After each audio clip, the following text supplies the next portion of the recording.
Muchas gracias. Buenos días. Es un privilegio estar en el colegio. Gracias, doctor, por invitarnos al Colegio Nacional. Un privilegio es una honra no merecida, es una condición a la que uno no aspira, y ese privilegio voy a tratar de honrar el compromiso de hablar aquí de algo que llevamos unos años haciendo y hacerlo a través de un hilo conductor, un motivo, que es el color de los suelos o los colores del suelo.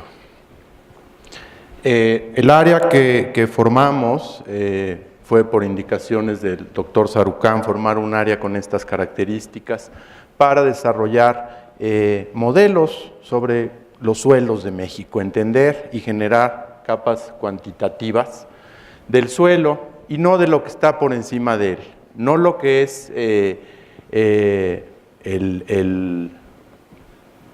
la reflexión de la energía del sol que vemos en la percepción remota, sino poder aprender algo del suelo que es algo que no vemos, está bajo la superficie. Así de simple o boba es la idea, pero es muy importante. Lo que están viendo ahí es un modelo del color del suelo, el modelo del color en la superficie, en el horizonte superficial de los suelos de México, y este es el ya clásico Rainer, nuestro director de geomática, Rainer Riesel, y vean que, bueno, sí se parece, ¿no? Ahí donde está la flecha, pues está el color, se parece el que da la reflectancia, que el del suelo, pero en otros lados no. Entonces, el principal motivo de lo que voy a hablar, es decir, es los suelos y la cartografía digital de suelos es una herramienta o un medio, por un lado vigoroso de comunicación, que este producto nos parece tiene ese valor, y información necesaria para el desarrollo, pero que no es fácil hacernos de información sobre los suelos. El suelo se mide a través de perfiles de excavar, identificar horizontes y caracterizarlos en el laboratorio. Entonces, lo que ven aquí son perfiles específicos de los más de 12,000 que tiene México, de los cuales de 7,000 hay buenos datos de color. Entonces, tenemos suelos de diferentes profundidades, con diferente rocosidad, y estos colores los codifican los edafólogos con tablas de Munsell de color. Y lo que ven en el modelo es la conversión de las tablas de Munsell, del valor objetivo de una medida objetiva en campo, a RGB para el lenguaje de la comunicación, a rojo, verde y azul, con base en todos estos perfiles. Y el mapa que ven es solo el horizonte superficial. Hay modelos del color a diferentes profundidades. El flujo de trabajo, y es una de las ideas básicas de hacer cartografía digital del suelo, consiste en tener 7,500 medidas de color en campo y con ese insumo de datos hacer árboles de regresión múltiple con base en todas estas variables. Entonces, lo que hacemos es buscar patrones estadísticos, relaciones estadísticas entre el terreno, la exposición, la pendiente, aspectos hidrológicos como la captación de agua, estoy abajo o arriba de la cuenca, estoy en una ladera que expulsa agua o en una área que la capta. Todo esto se captura con valores estadísticos y obviamente la roca madre, lo que hoy sabemos del suelo, y el uso del suelo y la vegetación. Tenemos entonces este producto para todo el país en un sentido de comunicación, y el color tiene una gran importancia de comunicación por razones muy obvias, es lo que vemos. Y ver el suelo, su color como por debajo de la vegetación, nos parece muy importante en términos de la complementariedad del mensaje, por las características de los suelos. Vemos los suelos, el color, tienen, para cada horizonte, están también medidas las texturas, es arenoso, es arcilloso, qué cantidad de rocas tiene su fragmento rocoso, Tenemos medidas en cada uno de estos puntos y estos se expresan, disculpen la escala, en triángulos de textura. Entonces, el pretexto de hablar del color es que hay muchas otras propiedades que modelamos de forma muy similar, pero que no tienen de qué color es la arcilla, de qué color es la arena, de qué color es la acidez.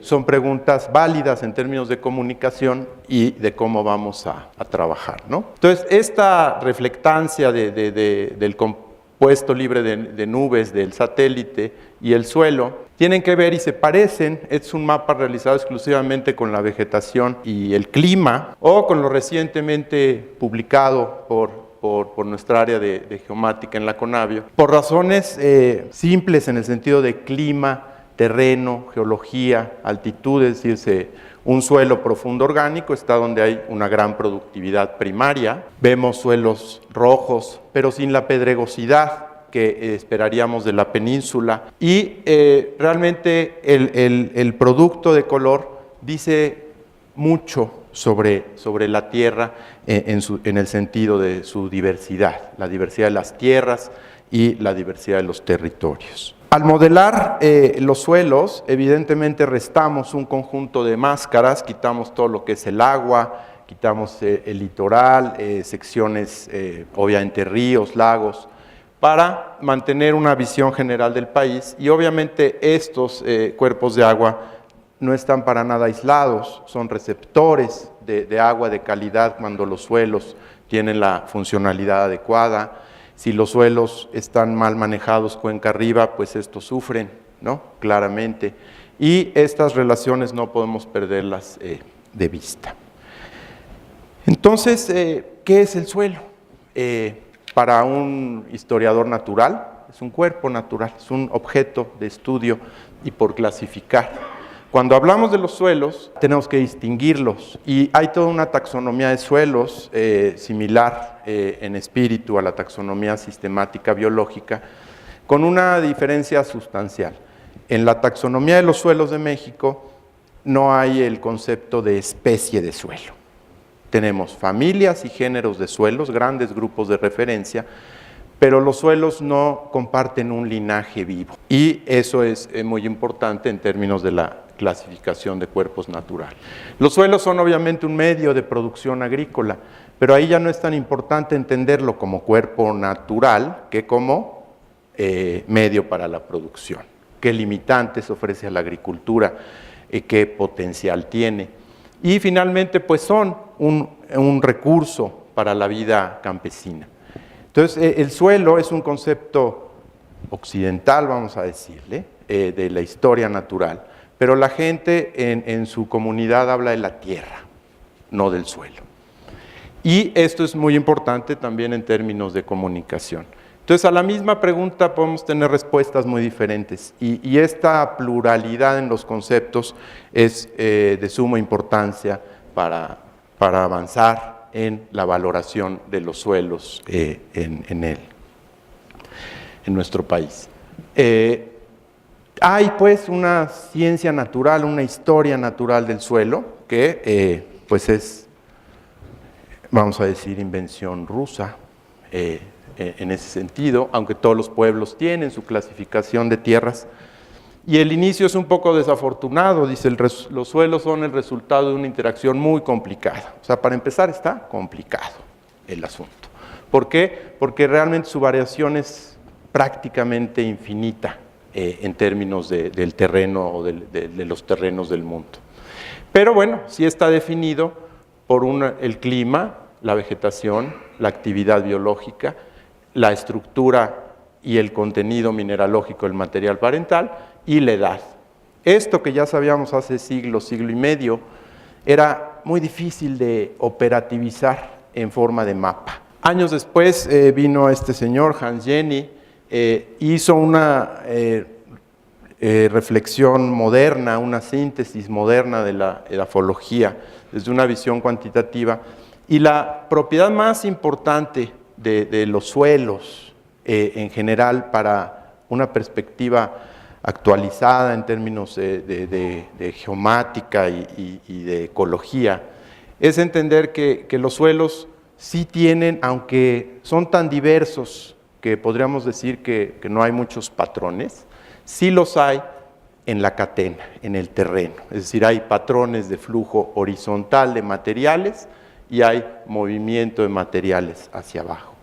Y esta condición, vamos a decirle simple, producto de la ley de gravedad, tiene un gran vigor conceptual cuando se convierte en una ecuación y cuando se convierte en predicción. Bajo esa lógica hemos estado trabajando en los suelos, pero son un medio para converger con los temas de vegetación y estructura, para entonces poder tener una visión del agua, cómo llega a la vegetación, fluye y se incorpora a un flujo hidrológico. Es decir, el área de foco son los suelos para poder trabajar la zona crítica de la vegetación. Y el modelo básico de Hans Jenny que les presenté del clima, la roca, se moderniza recién empezado este siglo a partir de esta propuesta de ponerle números a esta ecuación. La misma que propuso el ruso hace 150 años,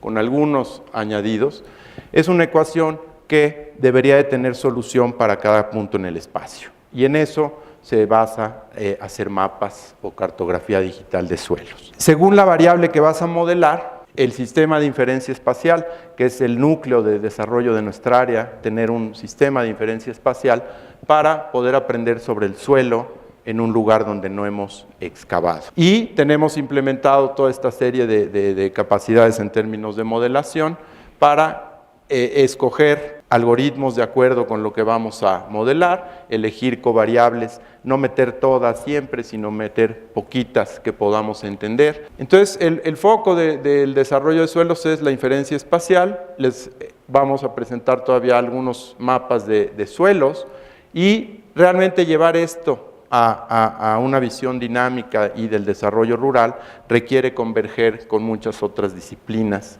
para el trabajo futuro. Todas estas covariables, el terreno, la exposición, el área de captación, no me detengo en todas. Un insumo de datos del INEGI, son datos públicos, y este es un principio importante en la cartografía digital de suelos, es trabajar con datos que sean públicos y con métodos que sean replicables por otros. En el caso de profundidad que ven aquí, el flujo de trabajo es diferente que lo que vieron en color o lo que verán ahorita en pH y en textura. Aquí el flujo es más complicado, pero en vez de 8,000 puntos, tengo 13,000 de insumo para generar este modelo. Y es un modelo con un grado general de confianza de entre 60 y 70% y nos muestra claramente, bueno, las zonas de menor profundidad. Y aunque la profundidad es un parámetro básico de los suelos, pues son muy diferentes en zonas tropicales que en zonas secas, como vamos a ir viendo en siguientes propiedades. La profundidad del suelo en México, por cierto, el promedio es como de 70 centímetros para todo el país, en cerca de 11,000 perfiles. Las áreas que tienen más de 1 metro, metro y medio, son realmente escasas. Entonces vean el rango de la predicción. Trabajamos desde 12% hasta 90, perdón, desde 12 centímetros hasta 90 centímetros de profundidad. Las áreas donde hay registrados suelos más profundos de 1 metro son escasas: Soconusco, planicie del Golfo, la planicie hacia el norte de Tamaulipas y obviamente en áreas muy específicas. Por todo el país hay suelos de más de 1 metro, pero son raros. En general el promedio está por debajo del medio metro, ¿no? Lo cual es una limitante fuertísima a casi cualquier cultivo. Entonces, en el caso de suelos vieron un flujo de trabajo y los flujos de trabajo que hoy tenemos implementados son básicamente 3 algoritmos y lo que generamos son mapas continuos. Lo que es importante entender, y es parte de nuestra responsabilidad de comunicar, es que la edafología no es una ciencia exacta, sino es básicamente una aproximación estadística al país, y las diferentes propiedades se comportan de manera diferente. Entonces, el tener un sistema de inferencia dinámico y tener asociado a cada mapa su incertidumbre. Entonces, básicamente lo que están viendo en términos de cartografía es un resumen del conocimiento de los últimos 50 años en forma de polígonos, de mapas patrimoniales que ya no se actualizan necesariamente y modelados hacia la visión actual. Cada perfil que ven implica una excavación hasta el fondo, hasta topar con la roca madre o detenerse en 1 metro o metro y medio según el edafólogo. La modelación a diferentes profundidades, la estimación de texturas, de color o de carbono, de otras propiedades, materia orgánica, requiere que hagamos una extrapolación o intrapolación entre horizontes. Lo que el edafólogo traza una línea recta como aquí termina y principia el horizonte, pues en realidad es un continuo. Y los modelos toman en cuenta ese continuo haciendo esto en la profundidad hasta 2 metros, viendo cómo se comporta cada propiedad en tercera dimensión, vamos a decirlo así. A nivel global hay una iniciativa de mapeo digital de suelos a nivel global, cuya aspiración es llegar a 100 metros para todo el planeta, la superficie terrestre, obviamente, con todas estas propiedades, el carbono, la textura, el pH, la profundidad y derivado de aplicarle, multiplicar o sumar unos de estos por otros, estimar funciones adicionales del suelo. Entonces, esto que está pasando a nivel global, en el área, en la Conavio, hemos estado usándolo como un estándar, como un parámetro, para tener en México estas mismas capacidades y estar preadaptados. Entonces, así como enfaticé un poquito el del color, todas estas propiedades, la arcilla, la arena, la materia orgánica, el pH, están con valores cuantitativos a sus diferentes profundidades para una resolución, en este caso, de 1000 metros, de 1 kilómetro cuadrado. Para cada superficie, esta es la acidez, tenemos un valor de qué tan confiable es. Aquí cambia la profundidad a 15 centímetros, a 30, 60, 100 o a 2 metros, y del error mínimo cuadrado para cada una de las profundidades. Entonces, en realidad, el mapeo digital de suelo son muchos mapas. Yo por eso prefiero llamarle cartografía digital, que produce muchos mapas, el enfoque cartográfico, porque cada mapa en realidad son muchos mapas, incluido la mejor combinación de modelos, cuáles son los modelos más efectivos en qué condición y los valores de incertidumbre. En términos de la textura de la arcilla, vemos estos parámetros. Si ven la parte oscura con valores de arcilla arriba del 35-40%, pues nos muestra en buena parte dónde está asentada la agricultura en México, en buena parte, y en ese sentido parece sensatos los resultados. La arena es complementaria o inversa a la arcilla. Es decir, a más arcilla hay menos arena, menos arcilla, y la diferencia para el 100% de un volumen de suelo es el limo. Entonces, el mapa adicional, digamos, del limo sería el complementario de estos dos. Esto se concreta en clases de textura, que es una de las categorías para mí más amigables que viene de la edafología y de la agronomía, es un suelo franco, un suelo que permite que pasen las raíces, que el agua fluya, que no se acumule, que no se agrieten secas. Conjunto de parámetros hacen un buen suelo para cultivar y pueden ver pues la importancia de los suelos franco-arcillosos en el desarrollo de la agricultura. Tiene sentido cómo comunicar la arcilla, la textura, de qué color es la franqueza, además de transparente. No es sencillo y estamos trabajando en ese reto, en esta panorámica. ¿Qué explica que un espacio tenga mucha arcilla? O, como diría un campesino, que esté barrosa la tierra. Y compartir conceptos con los campesinos es clave para que podamos comunicar de forma relevante esta información.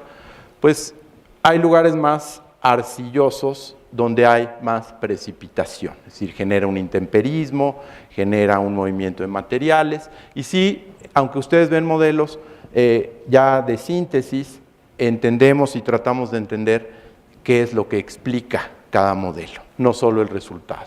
O en el caso de la materia orgánica, aquí lo ven con mucha claridad dónde se concentra en este país y con valores desde 0 hasta 9% de materia orgánica, que le explica pues principalmente la productividad primaria en términos de precipitación y temperatura. Donde hay una temperatura estable, no extrema y mayor precipitación, pues es donde tenemos mayor concentración de materia orgánica y obviamente en relación a la vegetación y los bosques. A la inversa, que la precipitación explica la materia orgánica de forma positiva, en el caso del pH, de la acidez, tenemos una relación inversa, ¿no?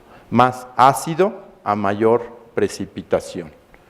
Entonces es negativa inversa la correlación y estos procedimientos de descripción entre lo que queremos predecir y el terreno lo vamos haciendo paso a paso para usar el menor número de variables posibles y que el modelo sea lo más interpretable posible.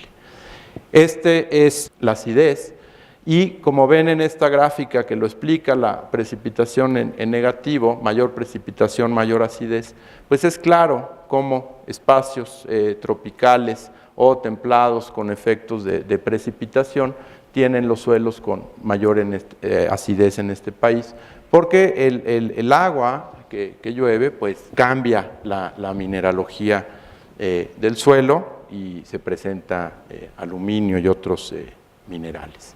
Entonces, los modelos permiten tener una visión integral de los suelos, un panorama a 1 kilómetro, son 2 millones de píxeles la matriz que utilizamos y nos dan, creemos, un buen panorama de los suelos y creemos que es un instrumento vigoroso de comunicación.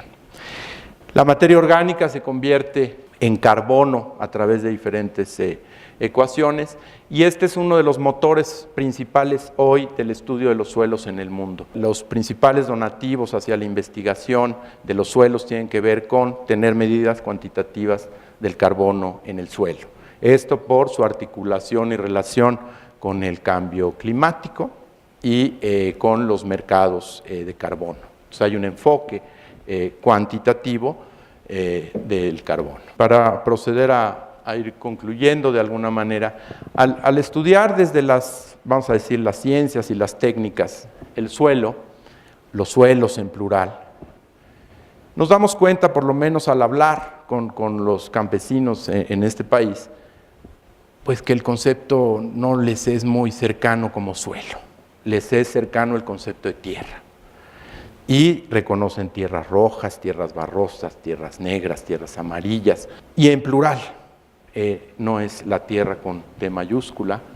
Y finalmente, al articular quizá ya no mapas digitales del suelo, sino una cartografía digital o numérica de tierras campesinas, compartir esta información con quienes son y habitan los territorios. Las comunidades en México, el modelo de color se derrumba cuando se acercan a él, es un instrumento de comunicación y en el siguiente paso estamos yendo al campo con las organizaciones. Hoy van a ver el trabajo de valoración de indicadores para formas de producir amigables con la biodiversidad, van a ver las estrategias de corredores, de sistemas productivos y con ellos estamos acercándonos y colaborándonos y cotejando esto a partir de una base de datos científica. En un artículo vemos el color y fuimos a visitar los sitios publicados para hacer verificaciones en campo del conocimiento de los expertos científicos en la ediafología. Esto para un biólogo sería como visitar un botánico la localidad tipo de una especie y encontrar que ahí está todavía el tipo, es decir, encontramos todavía la gente que escarbó los perfiles hace 10, 15 años. Y estas validaciones son en una región en general, tiene que ver con la producción de café en el estado de Oaxaca, donde, bueno, claramente hay limitantes al suelo por pedregosidad, por cantidad de arcillas y diferentes parámetros de suelo, pero vean la diversidad en una región de no más de 200, 300 kilómetros cuadrados. Y esta diversidad sí tiene un grado de explicación con base en el terreno y la posición en el terreno. Y esto es el vigor que tienen los modelos basados en el terreno y las matemáticas. Avanzamos en este trabajo de forma multiescalar, ya estamos produciendo los modelos a 100 metros y esto que ven aquí como experiencias ya de campo tiene que ver con empezar a modelar suelos a resoluciones de 30 metros y en algunos casos 15 metros en función de si tienes o no insumos de información. Entonces, hacia allá vamos para llegar a la escala de la parcela. En una de estas parcelas, doctor, encontramos esto. Esa se la puse para usted. Un cafetal de 40 años con pues el camote de un bejuco que te habla de la estructura, de la diversidad biológica que hay en un sitios que son de producción de café en la Sierra Sur, y que realmente la viabilidad económica y social del café, de eso depende en buena parte que se conserve cierta estructura, cierta diversidad en su parte biológica, y esto depende siempre de la presencia de la gente. Entonces, en conclusión, de alguna manera, el color de los suelos, el color realmente de las tierras campesinas debe ser tan diverso como el color de su gente y sus culturas. Gracias.